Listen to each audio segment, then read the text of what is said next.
Two enemies, one signed contract, and a silence neither could survive being seen through. Some things get past the place where we decide.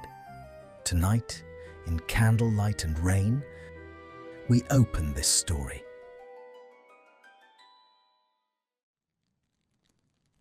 The quill they gave him to sign with was bone-handled and cheap, the kind sold in lots of 12 to clerks who would never be asked to remember their own names. Draco turned it once between his fingers, the way he had once turned heavier, finer things, and noticed that his hand did not shake. He had expected it to.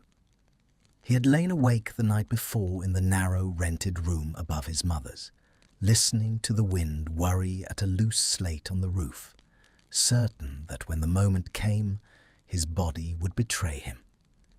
It did not. It only went very still, the way a hunted thing goes still, and let the ink find the parchment. Draco Lucius Malfoy. The letters came out smaller than they used to. He had practiced that signature for years as a boy, made it grand, given the L a flourish like a drawn blade. Now it sat on the contract, modest and contained, a name folding itself down to fit the space allotted. Initial here as well. The solicitor did not look up. A thin man with ink under his nails and a ministry pin gone dull at the clasp. He had the bored fluency of someone who processed the ruin of old houses by the dozen. And here, this clause acknowledges that the terms of service supersede any prior claim to title, courtesy address, or precedence. You understand what that means? I understand. Say it for the record. The bite of that, say it for the record, went in clean, the way the best wounds did, the ones you didn't feel until later. Draco set the nib down where the man's finger pointed. I understand that within the household I hold no title and am owed no courtesy. Good. The solicitor rolled the parchment, tapped it square, sealed it with a charm that hissed faintly of hot wax and ozone. The mistress prefers staff to arrive before the household wakes. 7. Not after. You'll be shown your duties on the day. The mistress. He had managed across 3 weeks of correspondence and arrangement to keep the name at arm's length, to think of the position and not the person who occupied it. A house in good repair off the Hampstead Road, the letters had said. A respectable establishment, frequent guests, a mistress of standing in the new ministry. He had let himself believe.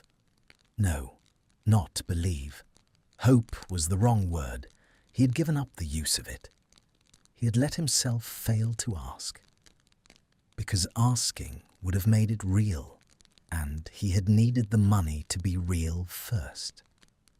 It was his mother who said the name aloud, the night before, over the thin soup that was all her stomach would take now. Granger. She had set her spoon down with great care, as though it weighed a great deal. The house is Granger's. He had not answered. He had watched her hands instead, once the most beautiful hands he knew, ringless now, the reparations courts having taken even the wedding band, and watched them fold together on the table to keep from trembling, and understood that she had known for days and spared him the knowing as long as she could. You will not go, she said. We need the position. Not that one. Draco, of all the houses in England, there is no other position. He had kept his voice even. That was the one thing left to him, the evenness, the refusal to let the breaking show. I've tried. The name closes every door it doesn't make them laugh behind. Hers is the only door that opened. He had not added the rest, and it opened I think, precisely because it is hers. Because someone in that house wants to watch a Malfoy carry the coats. He had not said it because it might not be true, and because if it were true, he had earned it, and a man does not complain of a debt he himself ran up. His mother had looked at him a long moment then, and something in her face had given way, not into tears. Narcissa Malfoy did not weep where she could be seen, but into a grief so quiet it had no edges. "You were a prince in that other life," she said. "I was a child playing at one," he said, "in a house built on other people's fear. The house is gone. Eat your soup, mother. It's getting cold." He arrived at 4 minutes before 7.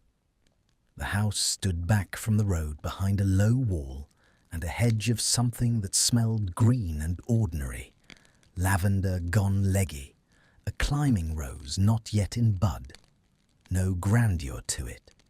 3 stories of warm brick, sash windows, a blue door with a brass knocker shaped like a wren. It was the kind of house his father would have called bourgeois, and meant as the cruelest thing a word could be. Draco stood at the gate in the grey wash of early light, and felt the old contempt rise in him out of pure habit, the way a phantom limb aches, and then felt it curdle into something worse, because the contempt had nowhere to live any more. The house was better than anywhere he slept now. The house was warm. He could see the glow of a lit kitchen window, low and gold, and the shadow of someone moving inside it, and his stomach turned over with a hunger that had nothing to do with food. A side door, he had been told, not the blue one. Staff used the side. He went round. He knocked. He waited with his case in his hand. One case, everything he owned that mattered folded into it, which was its own small obscenity, that a Malfoy's life should reduce to a single case. And he composed his face into the blankness he had been practicing in the cracked mirror above his bed. Nothing showing. Give them nothing to take. The door opened, and it was her. He had braced for a housekeeper. He had built the whole moment around the buffer of a housekeeper, a stranger to absorb the first shock. And there was no housekeeper. There was only Granger in a grey morning robe, with her hair bundled up off her neck, and a smudge of flour on the inside of her wrist, holding the door, looking at him. 3 years. She had grown into her face. The girl's sharpness had settled into something more deliberate. She held herself now like a person accustomed to being the most important one in a room, and tired of it. Her eyes went over him once. The case, the worn but pressed coat, the careful blank of his expression. And he watched her read all of it, every line of his reduced circumstance, with the speed of someone who read for a living, and he held himself still under it and did not look away. That was the discipline. You did not look away. You let them see you, seeing them see you, and you gave nothing. "You're early," she said. "You prefer it." "I do." A pause. The flower on her wrist, the loose strand of hair against her jaw, the door held at an angle that was neither open nor closed. "I wasn't sure you'd come. I signed. People sign things they don't mean to honor. Your family was rather famous for it." There it was, the first one, slid in low and clean, and he felt the muscle in his jaw want to set, and did not let it. His father's name, the treaties broken, the oaths to the ministry, the long history of Malfoy's signatures meaning exactly nothing. She had reached for the oldest wound in the first half minute, and the worst of it was that she was right. And the worse than worst was that he could see, in the flicker that crossed her face the instant after she said it, that she heard herself say it, that she had not entirely meant to. A small thing tightened at the corner of her mouth, a flinch she controlled so fast it was nearly invisible. "I honor my contracts," he said. "It's nearly the only thing I have left to do with my name. I'd rather not waste it." She held the door a moment longer. Something moved behind her eyes that he could not name and did not trust. He had learned in the last 3 years to distrust everything that looked like softening, because softening was the bait on the hook. Then she stepped back and let the door swing wide. "Come in then. Leave the case by the stairs. You'll be shown your room tonight. Wipe your feet." Wipe your feet. He wiped his feet. He carried his single case across the threshold of Hermione Granger's house and set it down where she pointed, and he straightened and he waited to be told what he was for. The kitchen was warm and smelled of bread and wood smoke, and, under it, the green ghost of herbs hung to dry. A long scrubbed table, a kettle muttering on the range. On the wall, a row of brass bells, each labelled in a small, neat hand: drawing room, study, hall, dining. The apparatus by which a house summoned its servants. And he understood that he was now a thing those bells would summon. The understanding arrived without drama. He simply added it to the inventory of what he was now, the way he added every new diminishment, filed and shelved and not looked at directly. "The work isn't hard," she said, moving to the range, lifting the kettle, not looking at him. And he understood that the not looking was deliberate, that she had decided to treat him as furniture and was finding it more difficult than she'd planned. "You'll see to guests. Cloaks, drinks, the door. You'll keep the study and the library. You don't touch my papers.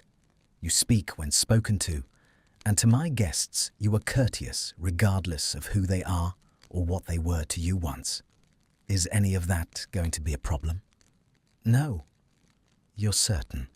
Some of them will know you." She turned then, kettle in hand, and met his eyes directly, and there was a challenge in it, and beneath the challenge something that was almost a warning, though he could not have said warning of what. "Some of them will enjoy knowing you. They'll make it clear, and you'll pour their wine and take their coats and say thank you, sir, with your father's face on you, and you'll do it in my house where everyone will see. You understand what you've signed for."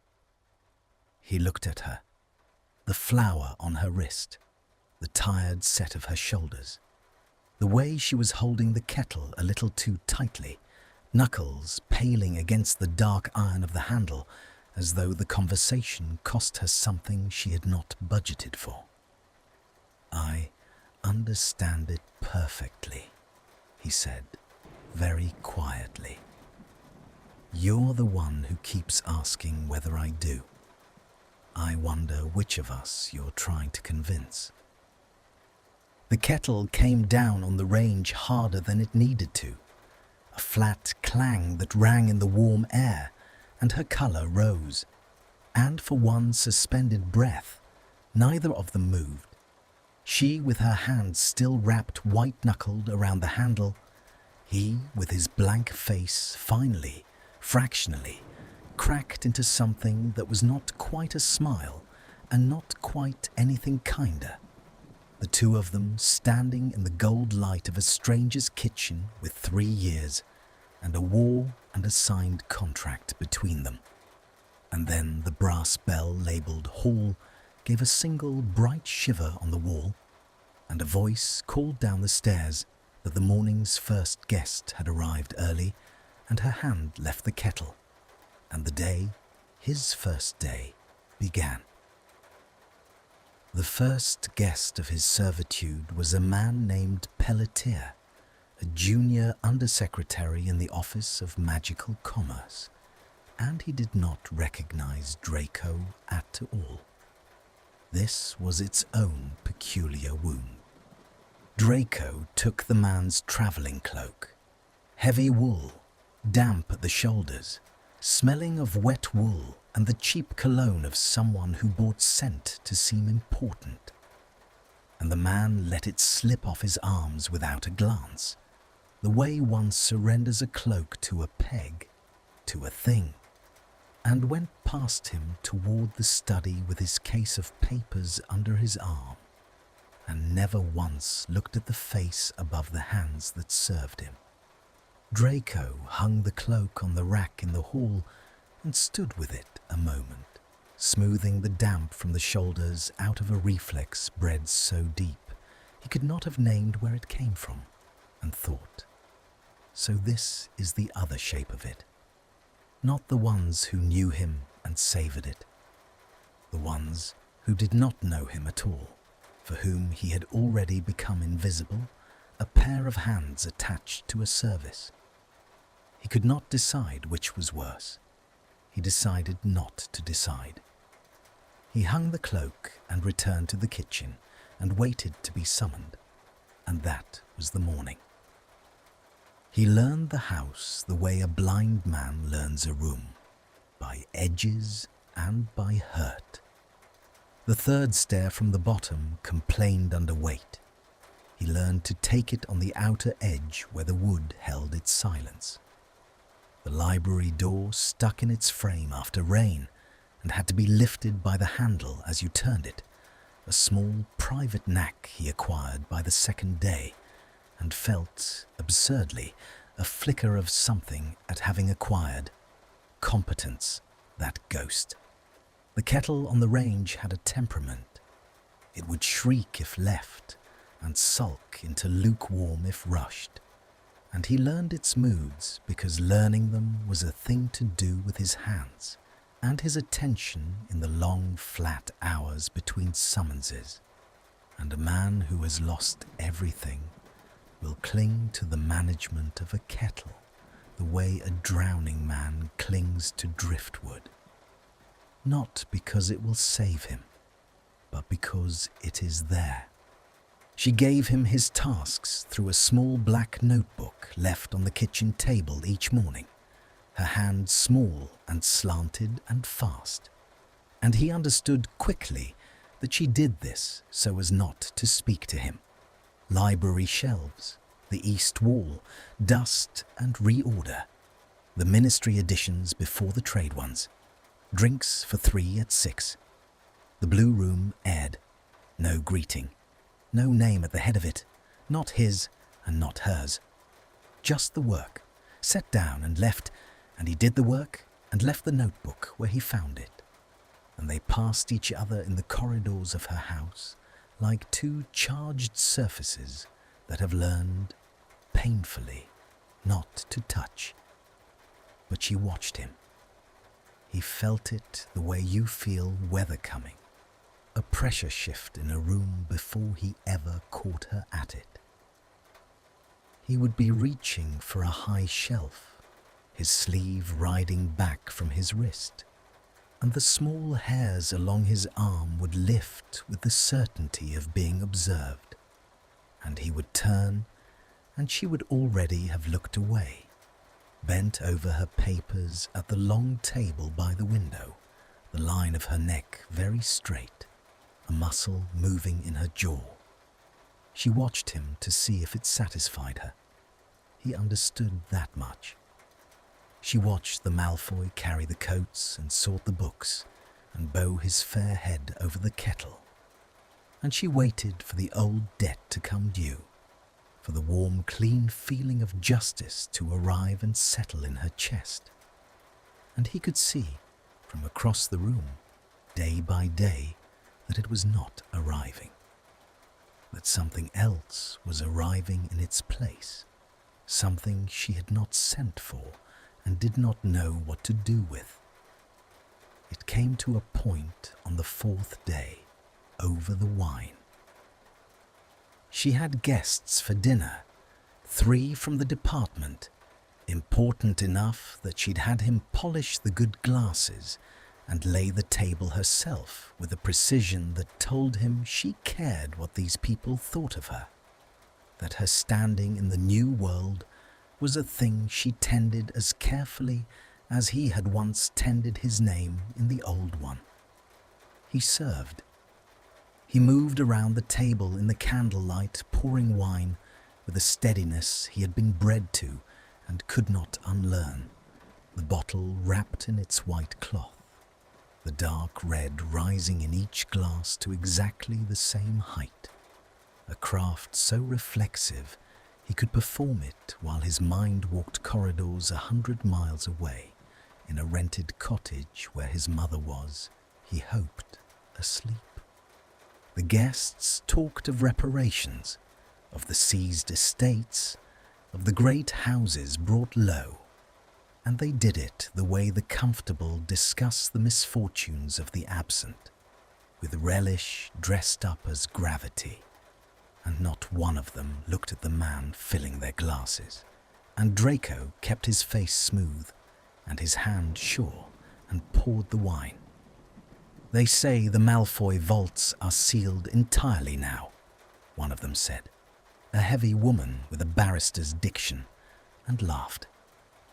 Lucius reduced to writing letters from a rented room, begging, practically. "There's a justice in it, isn't there, Hermione? You of all people must feel it. After what they—" He was at Granger's shoulder, filling her glass, the bottle tipped, the wine running its slow thread, when he felt her go rigid beside him. Not at the woman, at him, at his nearness, at the impossible domestic intimacy of the moment. Draco Malfoy's hand inches from her face, pouring her wine in candlelight, while a woman discussed the ruin of his family for sport. And he watched her, from above, in profile, set down her fork with a click and curl her fingers slowly into her palm beneath the table where the guests could not see, the knuckles whitening one by one, a fist made in secret against her own thigh. "I think," Granger said, and her voice was level and pleasant and cold as well water, "that we might find a better subject than the misfortunes of people not present to defend themselves. It's poor manners. Draco, the duck is ready. You can bring it through." The name landed in the room like a dropped glass. Draco, not Malfoy, not boy, not a snap of the fingers, not the impersonal you she'd used for 4 days. His given name, in her mouth, in front of these people. And he saw the heavy woman's face change, the dawning, the delighted horror of realization. That's him. That's the one pouring the wine. And he saw, too, that Granger had not meant to give it to him. That it had come out of her sideways, an instinct fired before judgment could catch it. The same way your family was rather famous for it had come out of her in the doorway 4 days ago and made her flinch. She had reached to shield him, and in reaching had exposed him, had branded him in front of the table with the intimacy of his own name. And now she sat very still, with her secret fist clenched white against her thigh, and her colour high, and her eyes fixed on the candle flame, as though she could not afford to look anywhere else. Draco straightened. He set the bottle down on the sideboard, unhurried, the white cloth folded over his arm, and he let the room hold its little crackling silence 1 beat longer than was comfortable. And then he inclined his head. To her, only to her, a bow of exactly the depth the contract required, and not 1 degree more or less. A bow so correct it was nearly insolent. "As you wish," he said, and he went to bring the duck. In the kitchen, he stood over the range with both hands flat on the warm iron rail of it and breathed. Once, twice. The window above the sink had gone full dark now, and his own reflection hung in it, pale and narrow and lit gold from below by the range, a ghost of a face he half recognized, and he looked at it the way you look at a stranger you are not sure you want to know. She said my name. He turned the fact over. He distrusted it, the way he distrusted every softening. Softening is the bait. And yet, she had clenched her fist where no one could see it.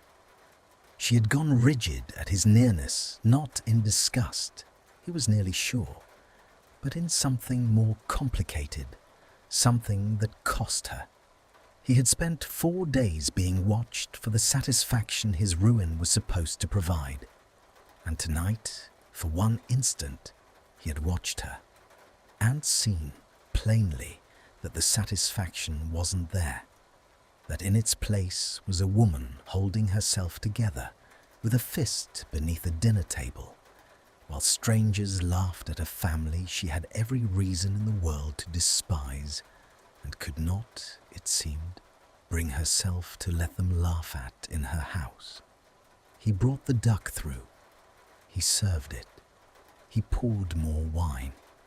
The conversation found safer channels.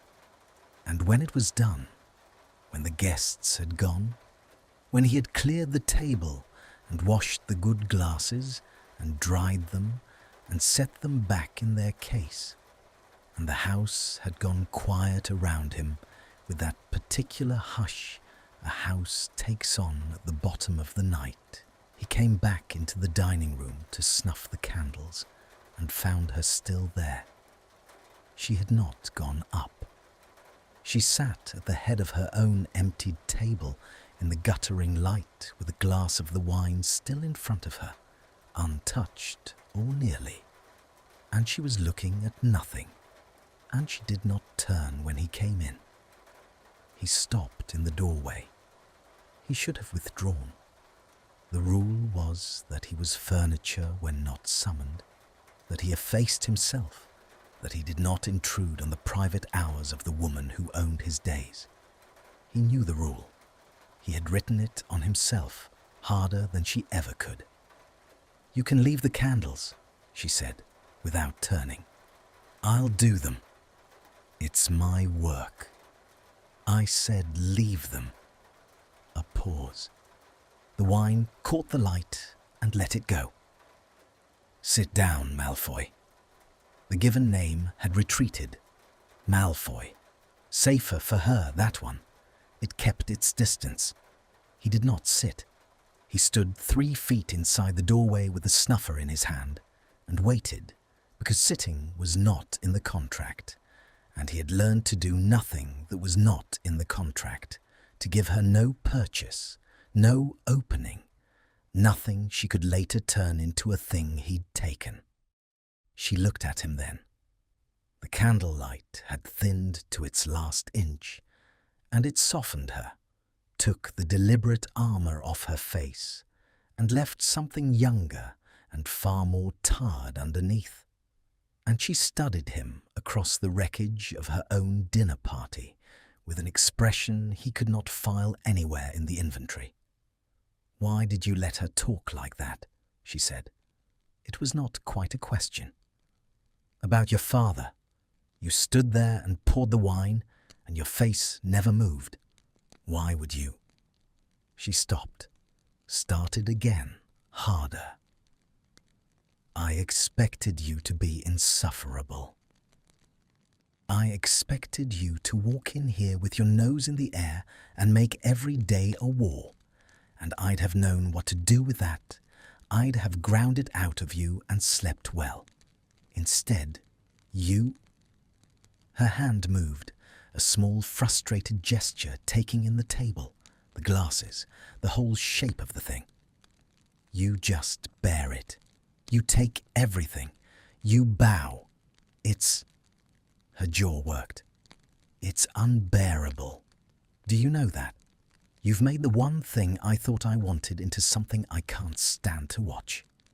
The candle between them gave a small wet hiss and drowned in its own wax, and the room dropped half into shadow, and in the dimness he heard his own voice come out of him quieter than he had meant it, stripped of the practiced blankness, almost gentle, which frightened him more than anger would have.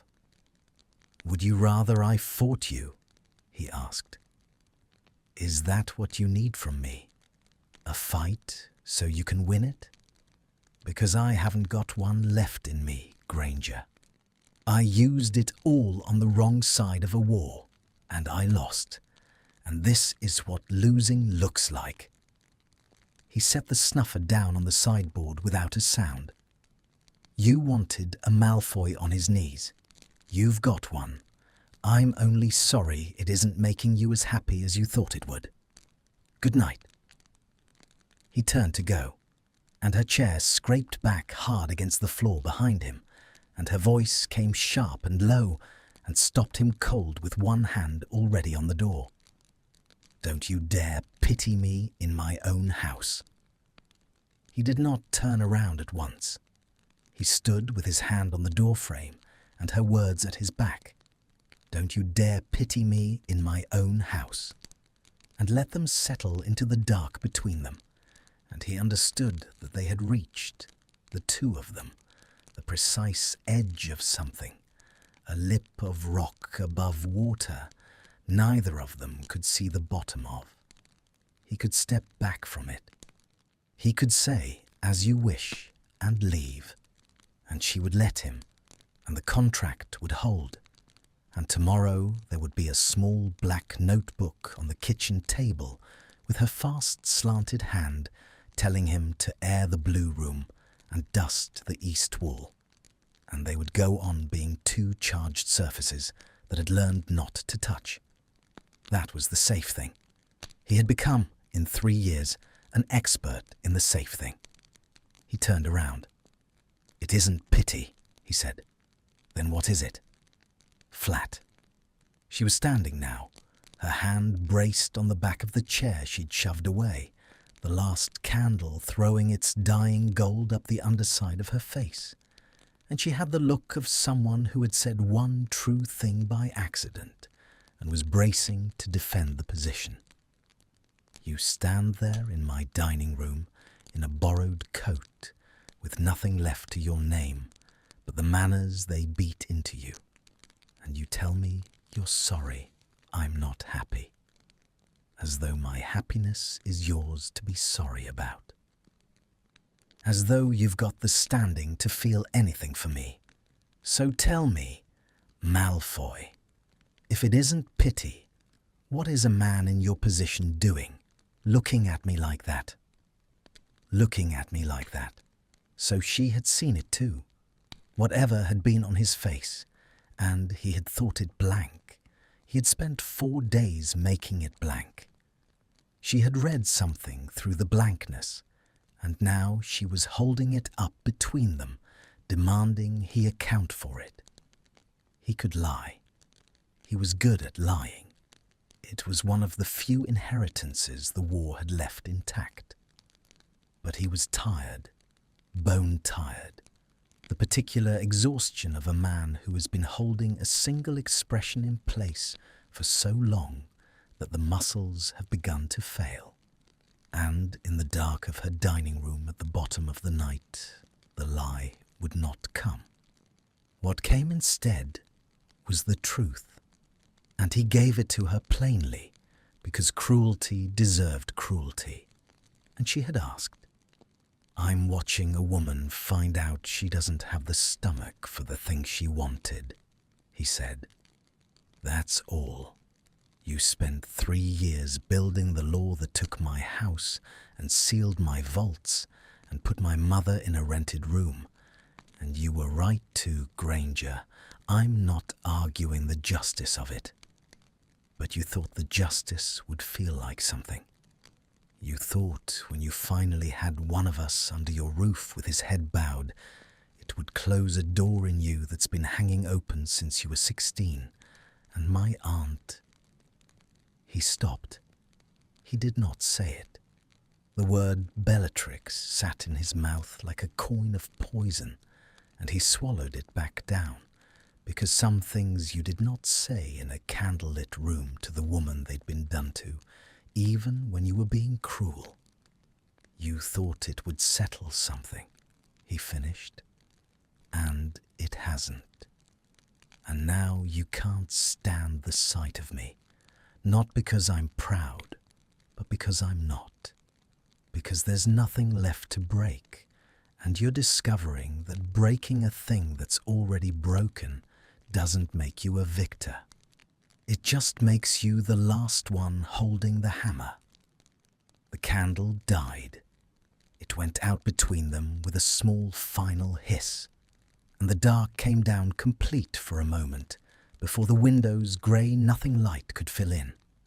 And in that blind instant, he heard her breath go ragged, just once, a single hitch she caught and mastered, and he thought, with a lurch of something he had no name for and did not want, "I've made her cry," and the thought brought him no satisfaction at all, only a sick falling sensation, as though he had thrown a stone meaning to wound and watched it strike a child.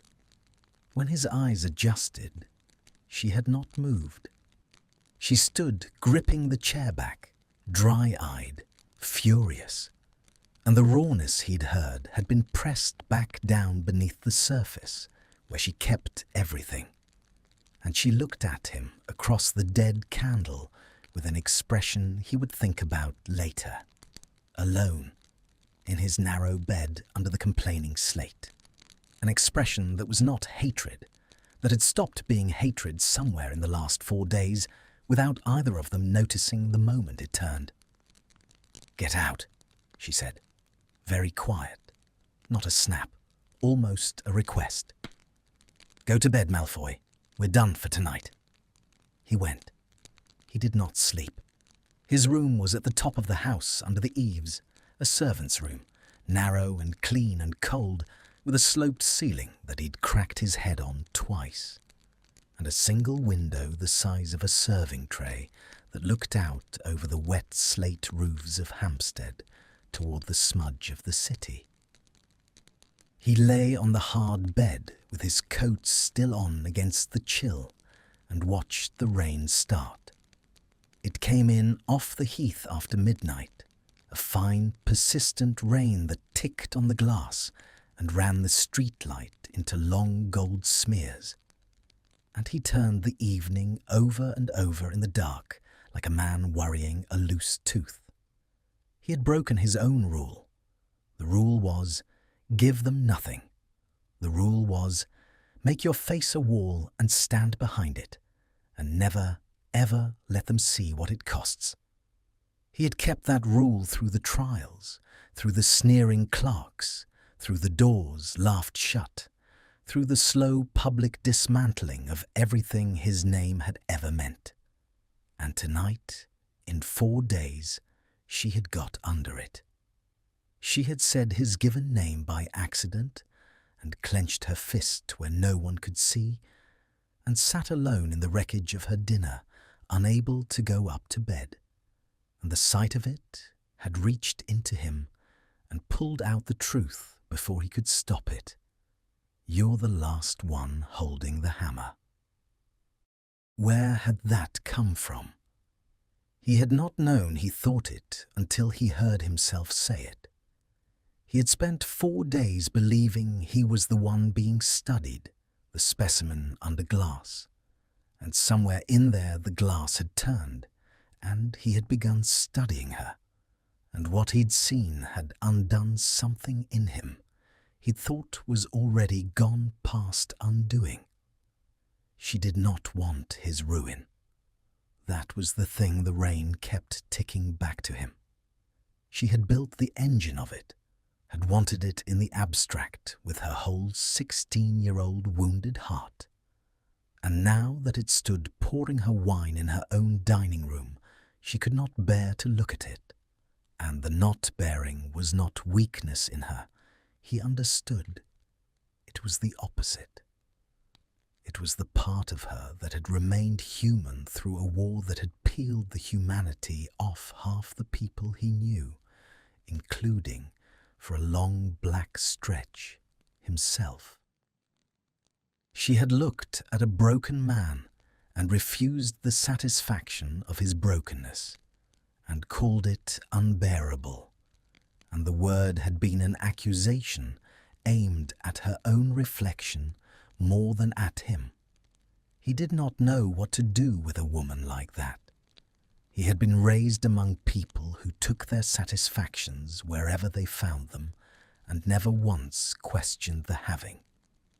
His father would have ground a fallen enemy into the floor and slept like a stone.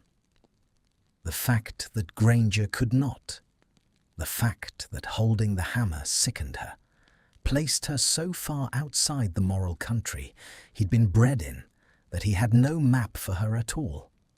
And lying in the cold under the ticking rain, he felt the first true tremor of a thing he refused, even then, even alone in the dark, to name. He gave it other names. He called it surprise.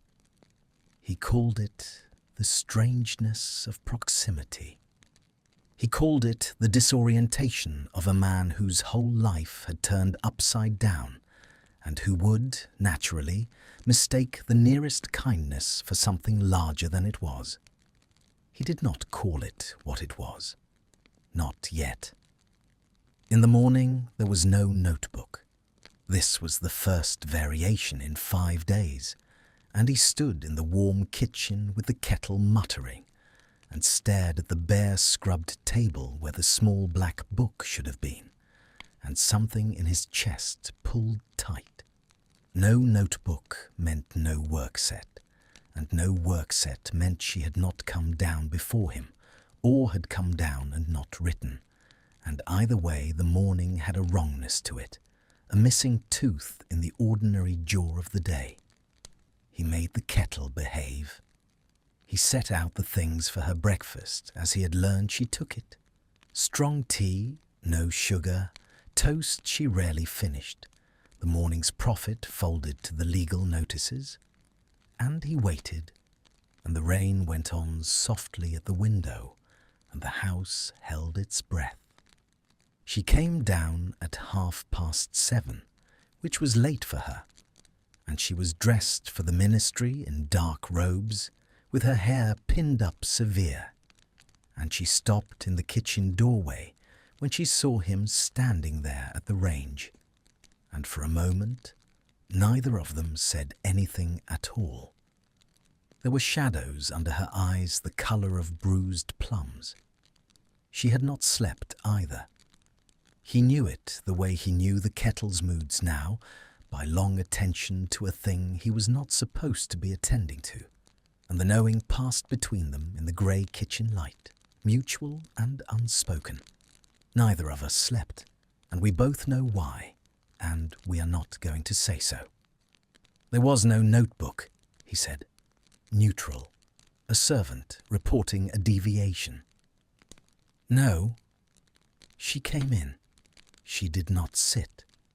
She stood on the far side of the long table with her fingers resting on the wood, and he saw her gather herself, saw the small straightening of the spine that meant she had decided something in the sleepless hours and was about to spend the courage required to say it. I've been thinking about the contract. The word went through him cold. The contract. She was going to end it. He had pushed too far, said the unforgivable thing about the hammer, and she had lain awake and decided she could not have him in the house. And now she would dismiss him with whatever fee the law required, and he would carry his single case back down the side path to the gate, and there would be no other door. He had told his mother. There was no other door, and it had been true, and the floor of his stomach dropped away into the rain. I'll go this morning, he said, before she could. His voice came out even.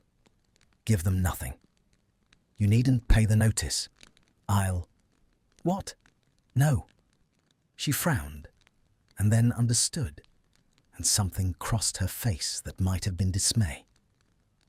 I'm not... God, Malfoy, I'm not turning you out. Is that what you... She stopped, pressed her lips together, started over with the care of someone diffusing a thing that might go off. I've been thinking that the terms are wrong, the way it's written. You speak when spoken to. You're owed no courtesy. I wrote those terms. I sat in that solicitor's office and I dictated them, and I felt... Her hand flattened on the table, fingers spreading, knuckles paling against the dark grain. I felt powerful, writing them. I want you to understand that I'm telling you the truth, because I think you've had enough lies from people like me. It felt good, writing the words that would make you say as you wish to my face. And then you came to the door with your one case and your pressed coat, and you said it, and it didn't feel like anything I thought it would. And last night, you told me I was the last one holding the hammer, and I have not been able to put it down since. She lifted her eyes to his, and they were steady and bruised and absolutely without armor for the first time since he had crossed her threshold. So, I'm changing the terms. Not because I pity you, because I can't be the woman who wrote them. Sit down at this table and eat your breakfast like a person, and let me try to say what I should have said 5 days ago before either of us. The brass bell on the hall, bright and shrill and wrong at this hour, shivered into sudden life, and someone began to pound on the blue front door hard enough to rattle it in its frame, and a man's voice, slurred and furious and horribly familiar, rose up from the step into the soft morning rain, shouting her name. The voice belonged to a man named Cormac McLagan, and Draco placed it half a second before the name surfaced. The way you place a smell before you can say where you know it from. He had known McLagan at school, known of him, rather, the loud, broad Gryffindor who'd played at Keeper one disastrous season and spent the years since trading on a famous family name and a face that had been handsome before drink got into it. He worked now, Draco had gathered from the kitchen talk of the house and the legal notices in the Prophet, somewhere in the upper offices of magical cooperation, and he had been, until recently, something to Granger, a suitor, an arrangement, one of those connections the new elite made among themselves the way the old one had made marriages. Recently, evidently, no longer. The pounding on the blue door and the slurred fury rising through the rain told the rest of the story without anyone needing to narrate it. Granger's face had closed like a slammed book. "Stay here," she said to Draco, already moving for the hall, and the order had the reflexive authority of someone who managed crises for a living. But he heard the thread of strain under it, the thing she did not want him to hear. He did not stay in the kitchen.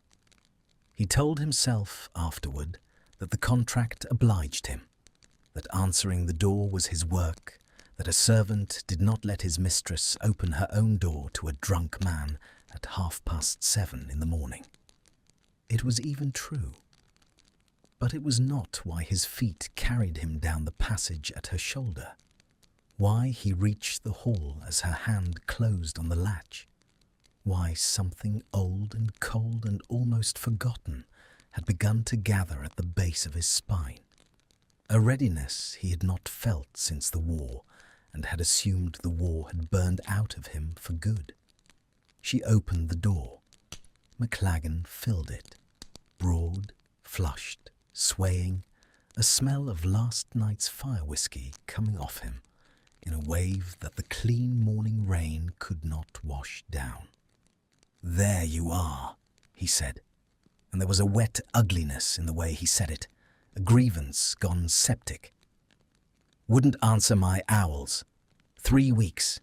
3 weeks of nothing, like I'm some, and I had to hear it from Pelletier, of all the smug little—" His bloodshot eyes slid past her into the hall and found Draco standing 2 paces behind her in the grey light, and the slack, drunk face rearranged itself into something Draco knew intimately, having worn it himself in another life, the delight of a cruel man finding an easy target.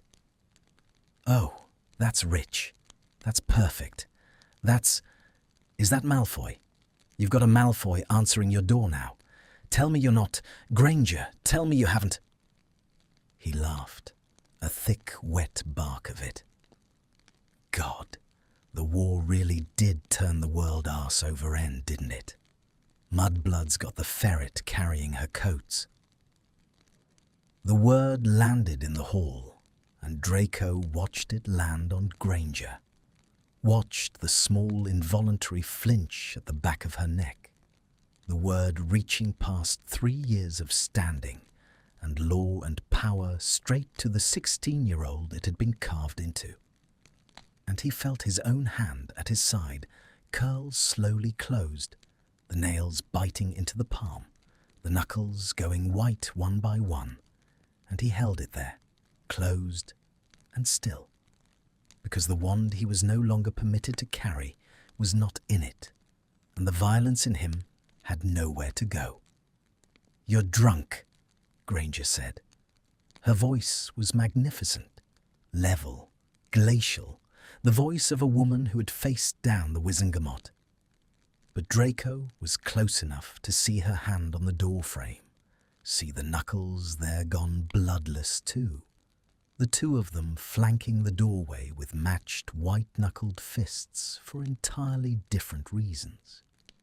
"You're drunk, and you're shouting filth on my doorstep where my neighbours can hear, and you're going to turn around and go home and sober up. And if you ever come to this house in this state again, I will have you before a magistrate by lunch. We're finished, Cormac. We were finished a month ago. You simply weren't listening, as usual. Finished." The words seemed to inflame him. He took a lurching step up onto the threshold, into the house, into her space, one big flushed hand coming up. Not yet a blow, a jab of the finger, a man making a point with his body the way drunk men do. And it came toward her face, and she did not step back. She would not give him the satisfaction of stepping back, and the finger was a foot from her and closing, and Draco moved. He did not decide to. There was no decision in it, no calculation, none of the careful, held-back nothing he had made his life out of for 3 years. There was only his body, faster than thought, stepping past her shoulder and into the gap and catching McLaggen's thick wrist in his own hand an inch from her face, catching it and turning it, not breaking it, just turning it down and away with a leverage that years of duelling had drilled into his bones below the level of memory, and pinning the bigger man back against the door frame with a forearm across his chest and his own face very close to McLaggen's astonished one, close enough to smell the rot of the whiskey. And Draco heard his own voice come out of him low and clear and absolutely without fear, a voice from the other life, the prince's voice, the one he'd thought he'd buried. "You don't touch her," he said. "You don't come into this house. You don't say that word in front of her again as long as you live. Do you understand me, McLaggen? or shall I find a way to make it simpler? It was not a question. For a moment, the three of them held like that in the rain-grey doorway. McLaggen, pinned and gaping, Granger frozen a half-step back with her hand still on the frame, Draco with his forearm a bar across a man's chest, and his blood singing the old terrible song of a fight. And then McLaggen's drink courage failed him all at once, the way it does, the bluster collapsing inward, and he sagged, and Draco let him go and stepped back, and the bigger man stumbled down off the threshold into the wet and stood there in the rain looking suddenly small and absurd and ruined, a famous name with a hangover and nowhere to put his anger. "You're mad," McLaggen said thickly to neither of them, to the morning. "The pair of you, you're—" Whatever it was, he could not find it. He turned and went, weaving down the path to the gate and out, and the rain took him, and the blue door stood open on the empty wet street, and the smell of him slowly cleared. Draco became aware of his own breathing, of his heart going hard, of his hand, which had unclenched at some point, and now hung at his side, trembling very finely with the aftermath of a fight that had lasted 4 seconds and undone 3 years of careful nothing. He had broken every rule. He had stepped in front of her. In front of her, a Malfoy shielding Hermione Granger with his own body, the impossibility of it. He had used the prince's voice. He had laid hands on a guest. He had been, for 4 seconds, entirely himself, the self before the ruin. And now the 4 seconds were over, and the rule came flooding back. Give them nothing. You are furniture. You are owed no courtesy, and the gap between what he had just done and what he was permitted to be opened under him like a trapdoor. He could not look at her. He looked at the open door instead. His voice had gone unsteady. He hated it. He forced it level. "Forgive me. I overstepped." He was going to, "I'll accept whatever." Draco. His given name, again, the second time in 2 days, and this time there was no accident in it, no sideways slip. She said it deliberately, quietly, and it stopped him the way a hand laid flat on the chest stops a man. He made himself turn and look at her. She had not moved from the doorway. The grey light was on her face, and the rain was loud on the path behind her, and she was looking at him with an expression he had never once seen on her in 7 years of knowing her. Not the schoolroom scorn, not the courtroom steel, not last night's raw exhaustion. Something had cracked all the way open. She was looking at him the way you look at a thing you had decided about long ago and have just discovered you were wrong about. The whole edifice of a settled judgment coming down quietly behind her eyes. "You stepped in front of me," she said. It was almost wondering. "He's twice your weight, and you stepped in front of me without... You didn't even..." She stopped. Her hand came up to her own throat, pressed there a moment. "Why would you do that? After everything after the contract, and the wine, and the... Why? You don't owe me your body between me and a fist. You don't owe me anything. I made sure of that. I made sure, in writing, that you owe me nothing but as you wish, and you put yourself in front of a blow for me anyway. Why?" And the rain came down on the path, and the door stood open between them and the empty street, and Draco stood in the hall of her house, with his hand still trembling at his side, and the old buried self risen up in him and refusing now to lie back down. And he found that he could not give her the safe answer. that the safe answer had died somewhere in the 4 seconds at the door, and so he gave her the true one, and his voice when it came was very low and not quite steady, and stripped of everything he had spent 3 years building. "Because the contract says I'm owed no courtesy," he said. "It doesn't say anything about what I'm willing to give, and I find—" His throat closed. He pushed through it. "I find there's a great deal I'd give, Granger, that no one's asked me for, and that I haven't the right to offer, and that I'm offering anyway, apparently with my whole body, before my mind can stop me.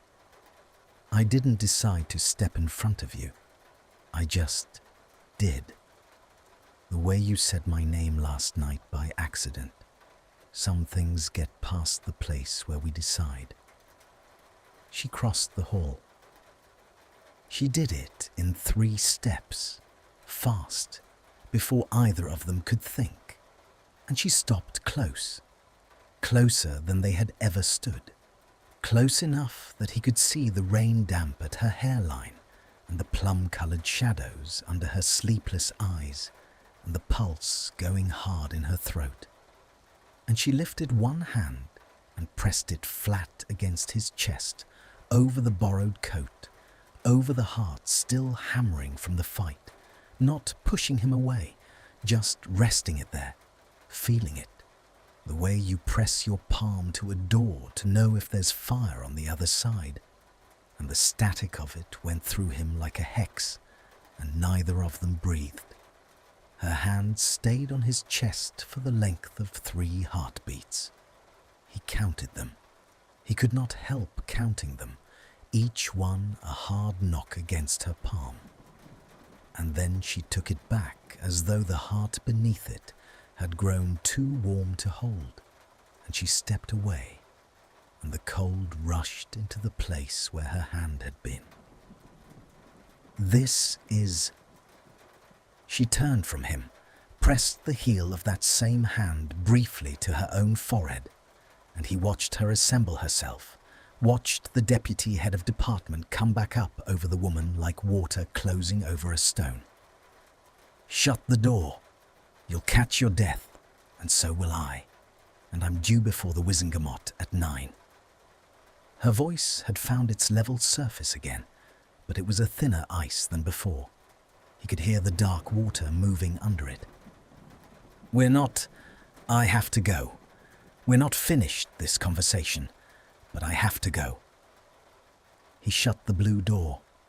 The street vanished, and the rain went quiet behind the glass, and the hall held just the 2 of them, and the smell of the morning, and the slowly clearing ghost of McLagan's whiskey.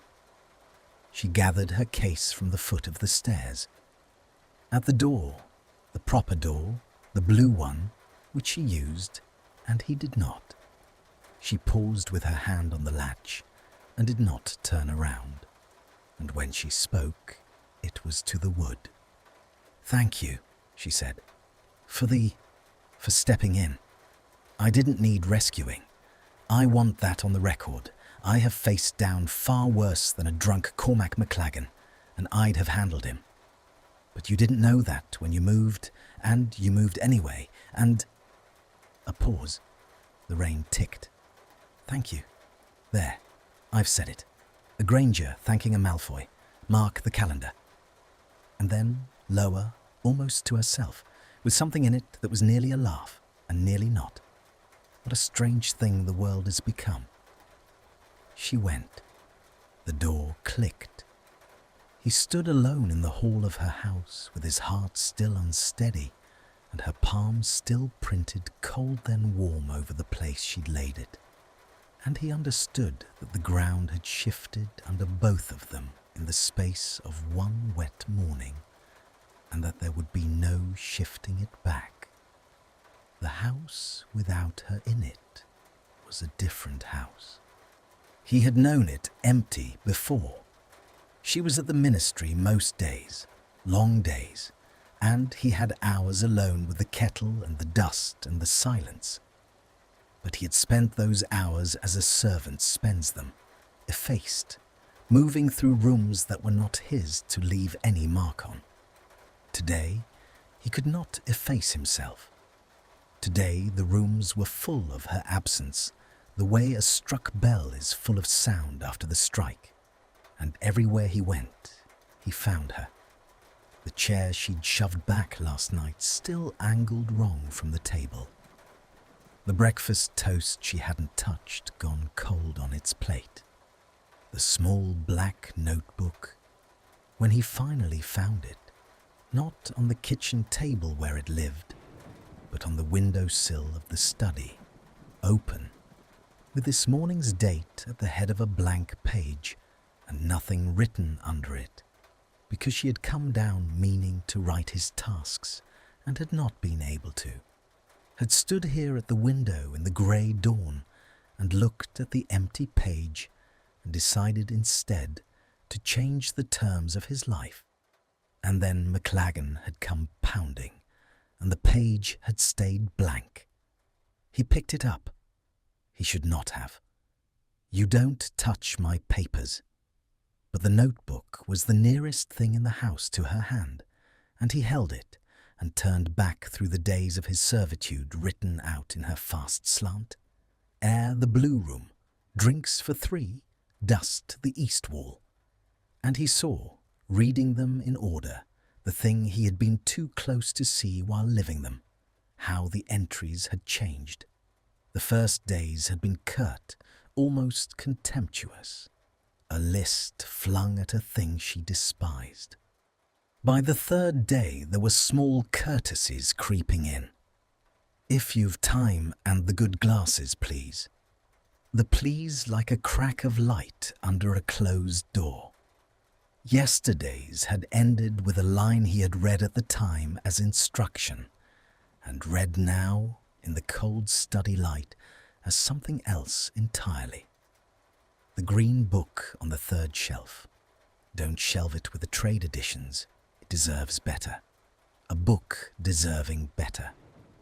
She had been writing him notes about the dignity of misfiled books, and he had not understood. And now he stood in her study, holding the proof that she had been trying, in the only language available to a woman who could not say the thing aloud, to tell him she had stopped wishing for his ruin somewhere around the second day. He closed the notebook. He set it back exactly where it had lain. And he did the day's work without a list, because he knew the house now, knew it in his hands, and because doing the work was a way of touching the rooms she lived in, and a man who has nothing will take what intimacy he can get, even when it is only the intimacy of dusting a beloved's shelves. He told himself the word beloved by accident, somewhere on the third shelf, with the green book in his hand, and stood very still for a moment as it went through him, and then put it down where it deserved better, and did not let himself think the word again. She came home after dark. He heard the blue door, the particular weight of her step in the hall. The long days made her heavy-footed by evening. He'd learned that too. And he had her supper ready, because that was the work, a simple thing, soup and bread, and the wine left over from last night's debacle, set at the foot of the table where she ate alone. And he stood back by the range as she came into the warm kitchen, still in her ministry robes, with her hair coming down from its pins, and the day's exhaustion on her like a coat she couldn't take off. She stopped when she saw the table laid. "You didn't have to. It's my work. Stop saying that." There was no heat in it. She was too tired for heat. She sat. She looked at the soup. She did not eat. She looked instead at him, standing back against the range in the posture he had made his own, hands folded, face neutral, the servant effacing himself, and something in her face tightened. "Don't stand there like that. like furniture. You stepped in front of a fist for me this morning. You don't get to stand against the wall pretending you're a coat rack tonight. Sit down. Eat something. You're thinner than you should be, and I'd wager half your wages go somewhere they're not feeding you, and I don't... She stopped, pressed her lips. Sit down, Draco. That's not a request from your employer. It's... Sit down, please. He sat, across from her at the foot of the table where the master of a house would sit, and the wrongness and rightness of it ran through him together. She pushed the bread toward him. He took a piece, because refusing would have been its own kind of cruelty, and they ate in a silence that was not the old hostile silence, and not the servant's effacing silence, but something new, fragile, a silence two people make when they have not yet found the words for what's between them and are afraid that the wrong word will break it. His wages go somewhere they're not feeding you, she said at last, not quite a question, her eyes on the wine she was turning slowly by the stem. Where do they go, Malfoy? He could lie. The lie was right there. Lodgings, debts, the reparations levy, all true enough to pass. But she had laid her hand on his chest this morning and felt his heart, and she had thanked him at the door, and she had said please in her own kitchen to a man she'd contracted to own. And the lies were getting harder to reach for, like tools rusting in their box. My mother, he said. The wine stopped turning. She's ill, has been since the trials. The reparations took everything. The vaults, the manor, her rings, even... He kept his voice flat, reporting, because if he let it be anything else, it would not hold. She lives in a rented cottage in Wiltshire. There are healers. Healers cost. The medicines cost more. My wages go to the rent and the healers and the medicines, and what's left over goes to making sure she doesn't know how little there is, because she still thinks... His throat did the thing it had done at the door. He pushed past it. She still thinks I have my pride. I let her think it. It's the last thing I can give her that doesn't cost money. The kitchen was very quiet. The kettle ticked, cooling on the range. That's why you signed, Granger said slowly. The whole picture was assembling behind her eyes. He could see it land, piece by piece. Not just the money. You signed the worst contract in England. My contract, the one I wrote to humiliate you, because it was the only one that paid enough to keep your mother in healers, and you knew it was mine. You knew exactly what you were walking into, and you walked into it anyway, and said, as you wished to my face every day, for her. Her voice had gone low and unsteady. And I sat in that solicitor's office and felt powerful. God. I felt powerful, writing terms to break a man who was selling himself to save his dying mother. Do you understand what you've... She set the wine down. Her hand was not quite steady. You let me think you were too proud to break. You let me wrestle with the guilt of not enjoying your ruin. And the whole time the truth was so much worse than I. You weren't unbreakable, Draco. You were already broken in the only place that matters. And you came and laid yourself down on my doorstep to be humiliated, because the humiliation came with enough gold to keep your mother alive. And you never said, 5 days.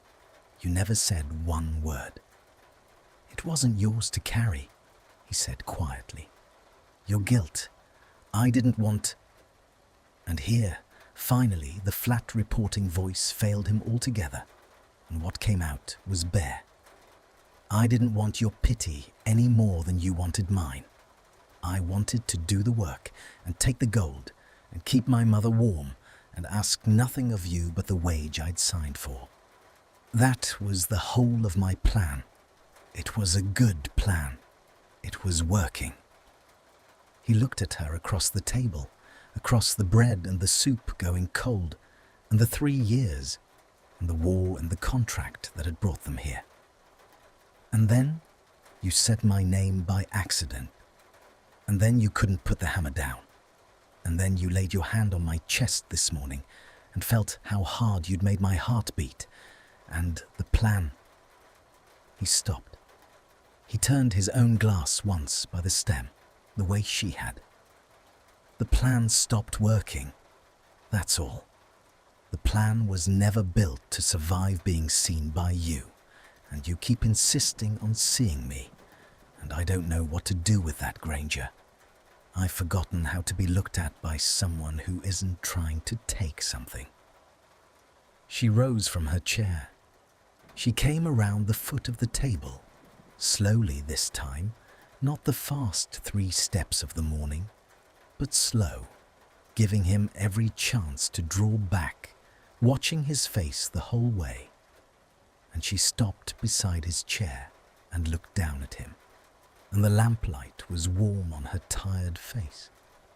And very carefully, as though she were doing something that might shatter if done too fast, she lifted her hand and laid it against the side of his face, her palm to his cheek, her thumb at the corner of his jaw, the cold silver of a ring she wore biting faintly against his skin. And she held it there, and he turned his face the smallest fraction into her hand before he could stop himself, the way a starved thing turns toward warmth, and her breath caught, and the whole kitchen narrowed to the place where she was touching him. He turned his face into her hand, and she did not take it away. And for a long, suspended moment they stayed like that, her palm warm against his cheek, the cold bite of her silver ring at the edge of his jaw, his eyes half closed, his 3 years of careful nothing dissolving under the simple, unbearable fact of being touched with tenderness by the one person in England with every reason to strike him instead. Then his own discipline rose up and frightened him, and he caught her wrist. Not hard. Gently, his fingers closing around the fine bones of her wrist, holding her hand still against his face for one more breath, and then drawing it down, away, setting it free, because the part of him that had survived the war by giving nothing was screaming that this was the bait, this was the hook, that a man in his position did not get to be touched like this, and that touching back would cost him everything left to lose. "Don't," he said, and his voice was wrecked. "Granger, don't. Not out of guilt.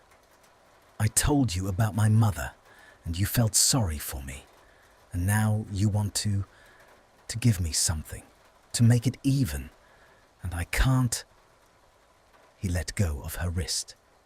He stood, the chair scraping, putting the table's width between them again, because the nearness had stopped being survivable. "I can't be the thing you do to feel better about the contract. I'd rather you went back to hating me. I knew how to stand in that. This..." His hand made a small, helpless gesture at the space between them, the warm kitchen, the cold soup, the ruin of every wall he'd built. "I don't know how to stand in this, and if you reach for me out of pity, I will let you, because I haven't the strength not to. And then in the morning, you'll have done a kind thing to a broken man, and I'll have nothing left at all. So, don't. Please. Hate me. Pay me. Write your notebook. But don't be kind to me unless you mean it past tonight, because I can't afford to find out you didn't." The silence after that was enormous. She stood where he had left her, by his empty chair, her freed hands still half raised, and she looked at him across the table with her chest rising and falling, and he braced for the cold to come back, for the deputy head to surface and dismiss him, retreat into the safety of being his employer. It would have been the sensible thing. He had handed her the exit. He had all but begged her to take it. She did not take it. "You think this is pity," she said. Her voice was very quiet and very steady, and there was something almost angry in the steadiness, anger at being misunderstood. "You think I'm standing in my own kitchen at 10 at night, reaching for Draco Malfoy's face because I feel sorry for him." She came around the table. Slowly, again. But this time she did not stop at giving him room to retreat. This time she came until he had to either step back into the range or hold his ground, and he held it, because there was nowhere left to go, and because some last reckless thing in him refused to flinch from her twice in one day. "Let me tell you what I felt this morning when you stepped in front of that fist. It wasn't gratitude. I lied at the door. It wasn't only thanks. I felt the floor go out from under 3 years of being absolutely certain I knew who you were. I have hated you, Draco Malfoy, with great precision since I was 12 years old. It was one of the most organized hatreds of my life. I knew every reason for it. I could have recited them like statute. And this morning, a drunk man came at my face, and you put your body in the way without a half-second's thought, and every one of those razons turned to ash in my hands all at once, and I have been standing in the wreckage of them all day at the Wizengamot, unable to hear a word anyone said to me." She was close now, close enough that he could see the lamplight in her eyes and the pulse going hard in her throat. "That is not pity. Pity is soft, and it looks down. What I feel when I look at you does not look down, and it is not soft, and it has been keeping me awake for 5 nights, and I am furious about it, and I am done pretending it's anything other than what it is." His heart was going so hard, he was certain she could see it move the cloth of the borrowed coat. "And what is it?" he said. Barely a sound. "You first." Her chin lifted, the old stubbornness, the schoolroom defiance, grown into something with stakes. "You said there's a great deal you'd give that no one's asked for. So I'm asking. Out loud in my own kitchen, with nothing on the record and no contract in the room. What is it, Draco? Say it plainly. I've had a lifetime of men who couldn't, and I find I haven't the patience left for one more.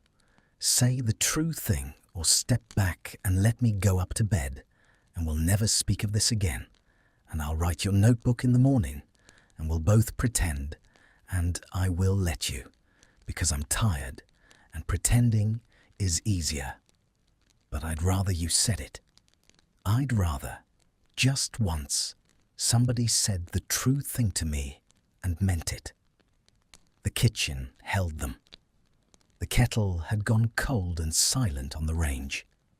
The rain had stopped at some point without his noticing, and through the dark window, the wet roofs of Hampstead caught a little broken moonlight, and the whole world had narrowed to this warm, low room, and the foot of distance between them, and the thing he had spent 5 days not saying, and 3 years not letting himself feel. He thought of the rule. Give them nothing. He had built his survival on it.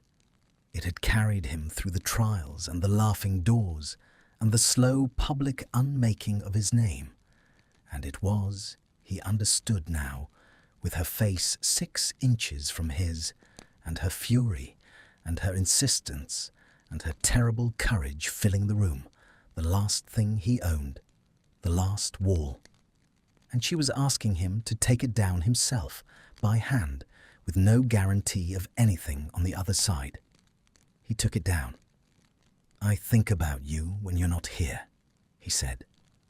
The words came out low and rough, and entirely without armour, and once they started, he could not stop them, 3 years of nothing breaking open all at once. "I do the work to touch the rooms you live in.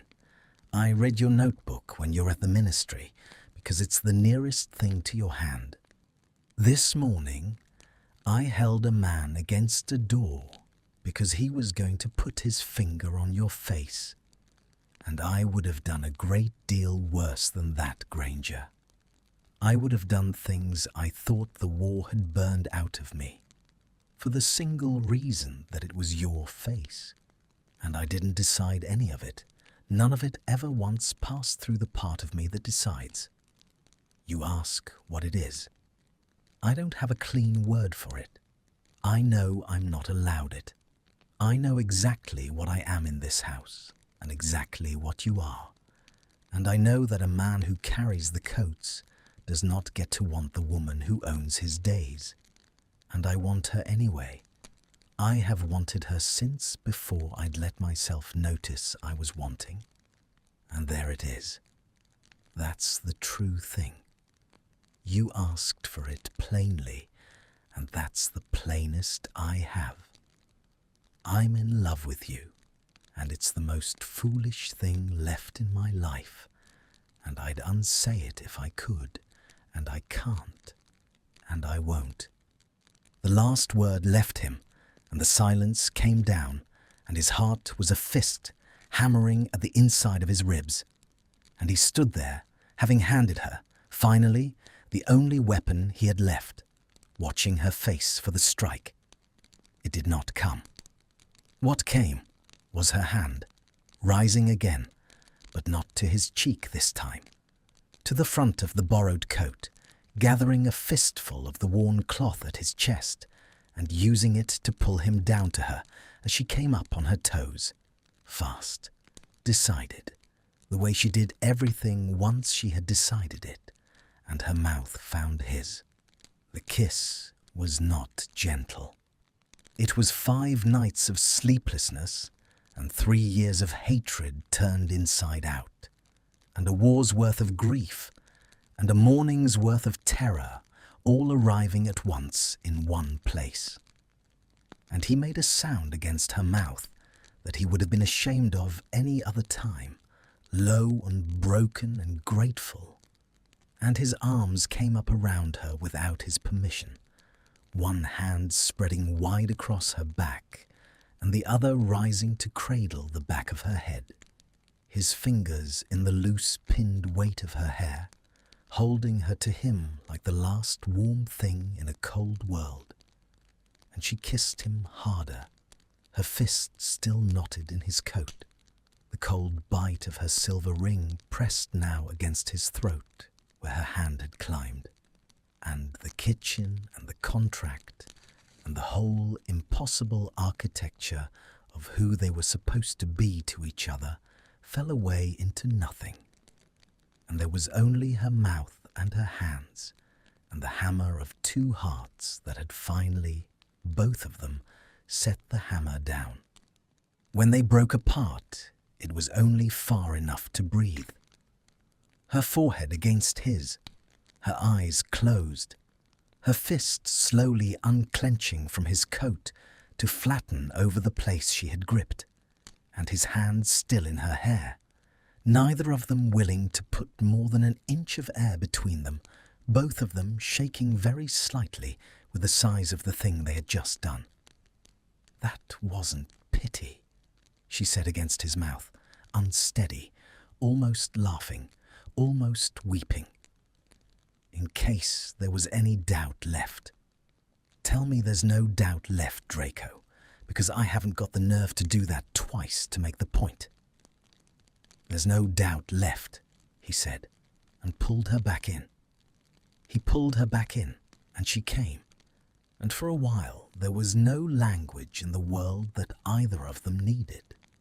When at last they surfaced, when the kitchen reassembled itself around them, the cold soup, the dark window, the cooling kettle, the absurd, ordinary furniture of a life that had just been overturned. She stayed inside the circle of his arms, with her cheek against his chest, listening, he realized, to his heart, the same heart she had pressed her palm to that morning over a different threshold, and he stood very still and let her listen, and did not dare believe any of it. That was the thing he could not manage. Belief. He held her in the lamplight with the taste of her still on his mouth, and a part of him stood off at a cold distance and refused to credit a single second of it, because everything good he had ever had the war had taken, and he had learned with great thoroughness that the surest way to lose a thing was to let yourself believe you had it. So he held her, and he did not believe it, and the not believing was a stone in his chest that even her warmth could not dissolve. She felt it. Of course she felt it. She felt everything. She read people the way she read statute, and she lifted her head from his chest and looked up at him and saw the stone there behind his eyes. "You've gone somewhere," she said. "You're holding me, and you've gone somewhere cold.